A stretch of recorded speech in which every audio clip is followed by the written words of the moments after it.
Good morning again. Welcome back, Professor McDermott. Good also, to be here, Kal. Prasad, welcome back. We're going to have the second segment of the Bhagavad Gita and the West. You are the expert. We are simply trying to understand, and maybe you can help us learn a little bit more about some of the aspects that we didn't talk about in the first segment. First, we would like you to very briefly describe what is inside the Gita, the 700 verses, 30 or 90 odd pages, I guess, and it describes a war, and then it describes human conduct, how to improve it. So in your own words, just explain the total content of the Gita so that we all understand it in a simpler language. Okay. Well, I'm slightly resistant to the question because the Gita is a progressive teaching. Mm-hmm. It starts very simply. Mm-hmm. We've got a depressed soldier in the midst of battle.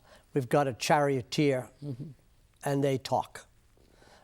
It's a civil war, and the charioteer tries to get the soldier out of depression. It could be Red Badge of Courage or just a story about a battle and a coach. Right? And that's where it starts. And for some people, that's enough. Right? So you learn something about action, and that's enough. But if you keep going, you learn something then about knowledge and different levels of knowledge. And that's another yoga, another discipline, another teaching. So now the book is getting more complicated and also more interesting. And then you could go to yet another yoga, which has to do with meditation and contemplation and withdrawal of the senses in order to be focused and to be have a higher consciousness. Well, that's getting more complicated.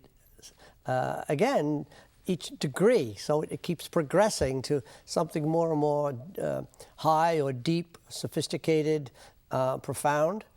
And then the what is usually called the third yoga, I'm doing it fourth, because I think it's the ultimate yoga, and that is the yoga of love or devotion.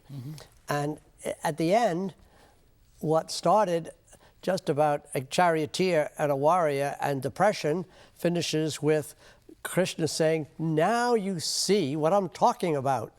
I am not just a god, I'm the inclusion of all the gods. I am the ultimate one divinity.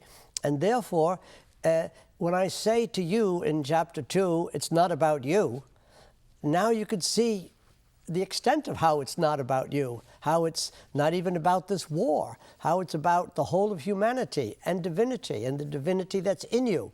Now, so that's not a simple story, that's quite deep.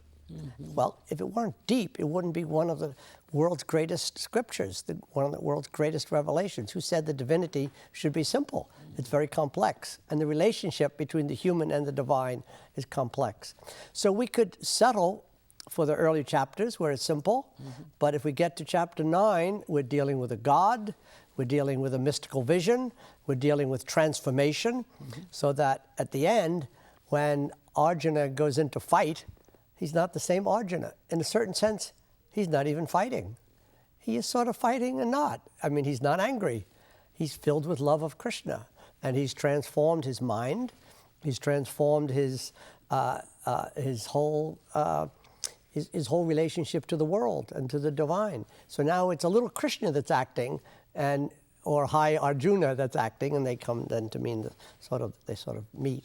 So I can't say the Gita is this and not that. The Gita is simple and high and complex. The Gita is each of the 4 yogas. It's probably all 4 together. The Gita is also at the end, this teaching about gunas, which is sort of light, and then energetic, and sort of dark and lethargic. And that's also in there. And there's also these yoga traditions, not now these 4 yogas, but the other tradition of yoga from Patanjali, having to do with the transformation of the body and contemplation. That's also in there. In addition to which, now it's more than you asked for, but in addition to which, there is the Upanishadic tradition in the background. The Upanishads, these very, very deep, mystical, philosophical texts, it's also weaving its way through. So although this book is about a personal God, it's within the framework of a unified divinity in which there is a unified humanity. So it's wonderfully complex. And also when you get past all the complexities, it arrives at a simplicity where Arjuna and Krishna are, in a certain sense, of one substance. They're one and the same. This leads me to the next question. I think I understood it. I got two questions to ask you. One is, so what becomes of Arjuna at the end of the discourses between him and the ultimate divinity? Right. What comes of him? That's one question. Good. The other question is, I have read the New Testament and I have read the Old Testament. There is a beauty to the New Testament and the Old Testament. Right. That beauty I don't see the same way that you might see in the Gita. That beauty on the Christian side is, hey, listen, don't worry about these complexities. Just come and think of me, pray for me, do the right things. You'll be great. Now, draw the parallels. Okay, I'll try.